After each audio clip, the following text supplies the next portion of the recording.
It sounds simple, and frankly, it's what you pay for every month. Your house gets damaged, so you call your insurance company, you file a claim, they cut you a check. It's that easy, right?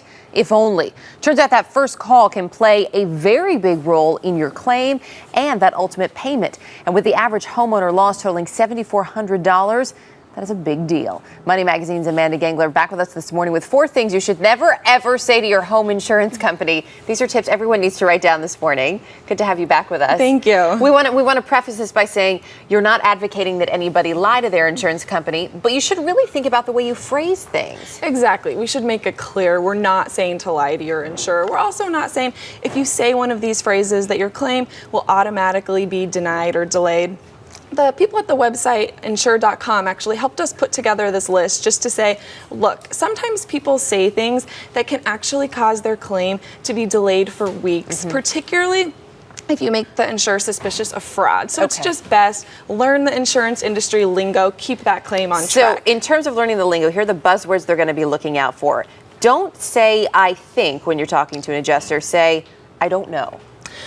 You don't want to guess. Guessing is just a bad idea. Let's say, for example, that you suggest that a water leak is due to some type of construction defect. Well, that may actually be an exclusion in your policy, so you've just given the insurer an out, and you don't even know if it's true. Okay, so I don't know how the leak happened in my basement. And speaking of basement, you don't want to tell them my basement flooded. You want to say, perhaps, my basement is full of water.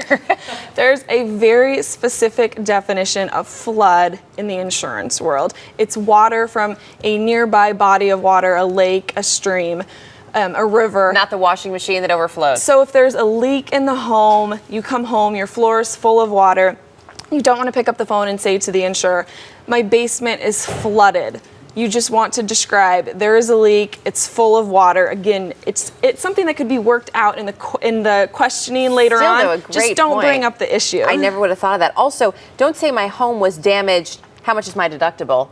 Instead, you just go straight to the how much is my deductible? Well, that's if you don't know it. surprising. I mean, here's the problem. Too often people call up their insurer and say, my fence was damaged last night, how much is my deductible? Well, then they decide not to make the claim because it's actually cost less to fix the fence themselves than the amount of the deductible. Gotcha. But guess what? When you do that, you've already told them then about the damage, so it can go on your record. We only have about 20 seconds. The last one, though, don't say just send me a check. Say I need to get it fixed immediately. Don't emphasize that you need the money. It could make them suspicious that you're actually going to use the money for something else, that it's not a legit claim. Just stress, I need to get it fixed as soon as possible. All right, Amanda, some great tips. Good to have you back with us this morning.